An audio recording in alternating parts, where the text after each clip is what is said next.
Let's make our voices heard right now and give a big Badger welcome to the President of the United States, Barack Obama!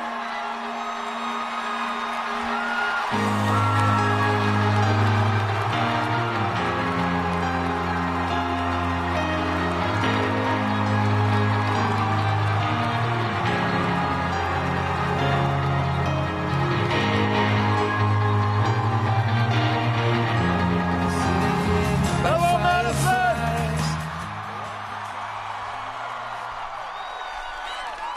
Go Badgers!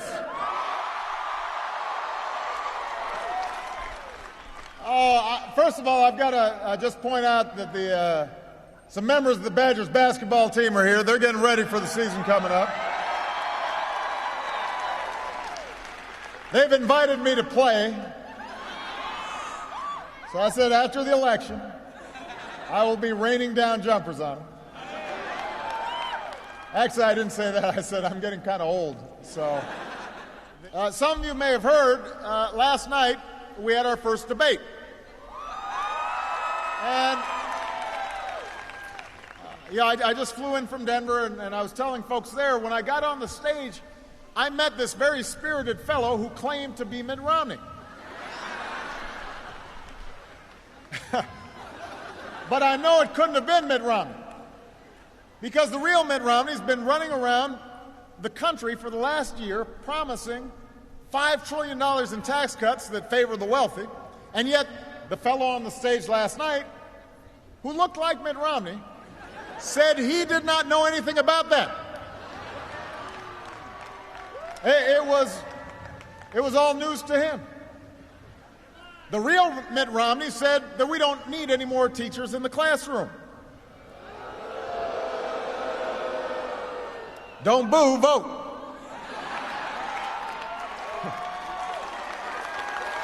But the fellow on stage last night, he said he loves teachers. Can't get enough of them. The Mitt Romney we all know invested in companies that were called pioneers of outsourcing jobs to other countries. But the guy on stage last night, he said he'd never heard of tax breaks for companies that ship jobs overseas. Never heard of them.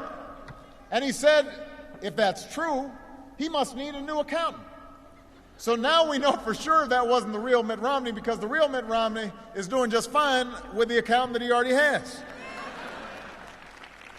I want to make sure that every young person in America has the chance to get the skills, the knowledge they need to compete in this 21st century economy.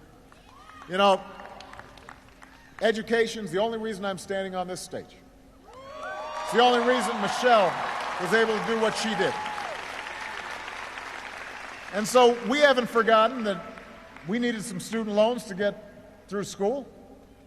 That's why over the last 4 years, we've helped millions of students pay less for college, because we finally took on a system that was wasting billions of dollars on banks and lenders. We said, let's cut out the middleman. Let's give the money directly to students. Now, the guy playing Mitt Romney last night says he loves education, but the budget that his running mate, Congressman Ryan, put forward, don't boo, well, would gut education to pay for more tax breaks for the wealthy.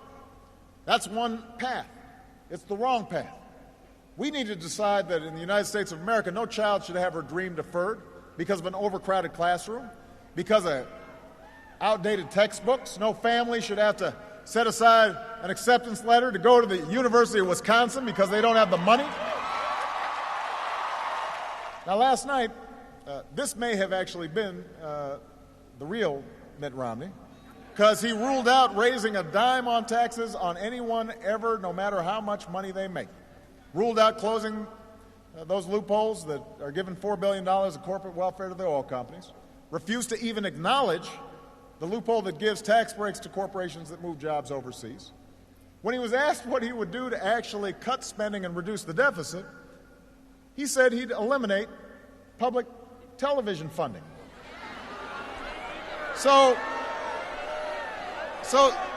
don't boo now. But I just want to make sure I got this straight. He'll get rid of regulations on Wall Street, but he's going to crack down on Sesame Street.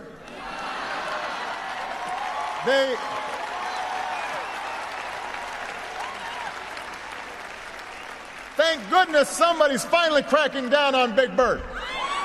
Who knew that he was responsible for all these deficits? Elmo's got to watch out.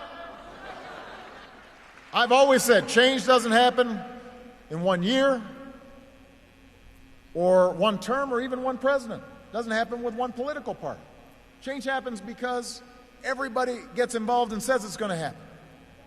It certainly can't happen if you're someone who wants to lead the nation but writes off half the nation before you even take office.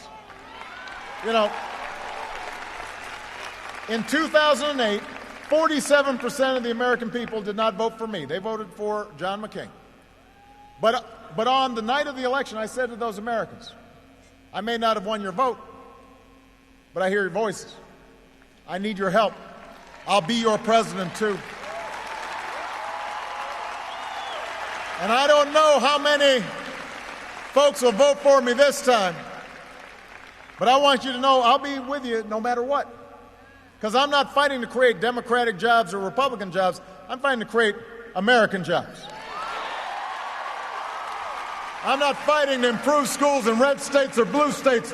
I'm fighting to improve schools in the United States.